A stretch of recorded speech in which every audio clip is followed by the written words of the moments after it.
సహోదరునికి విరుద్ధంగా మరొక సహోదరుడు మాట్లాడకూడదు. తప్పు చేస్తున్నారు, మీకు బైబిల్ రాదు. గుడికొస్తున్న ఒక సహోదరుడు గురించి గుడికొస్తున్న మరొక సహోదరుడు తప్పుడుగా మాట్లాడడానికి బైబిల్ ఒప్పుకోదు.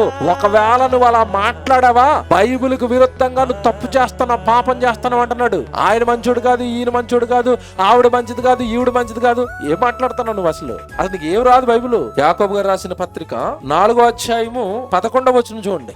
ఒకనికి విరోధముగా ఒకడు మాట్లాడకండి. ఇగో ఇతని గురించి నేను విరోధంగా మాట్లాడకూడదు, నా గురించి ఇతను విరోధంగా మాట్లాడకూడదు, అతని గురించి ఇతను విరోధంగా మాట్లాడకూడదు. కారణం అందరు గుడికి వచ్చిన ఒకే దైవ కుటుంబం, సహోదరులు మీరంతా, ప్రభువుని అంగీకరించిన వాళ్ళు మీరంతా ఒక దైవ కుటుంబం. ఒకడికి విరోధంగా ఒకడు ఏం చేయకూడదట, మాట్లాడకూడదు. అతను తప్పులను వెత్తకూడదు, అతని పాపాలను వెత్తకూడదు, అతని పరువును తీయకూడదు, నీ పరువు అతను తీయకూడదు.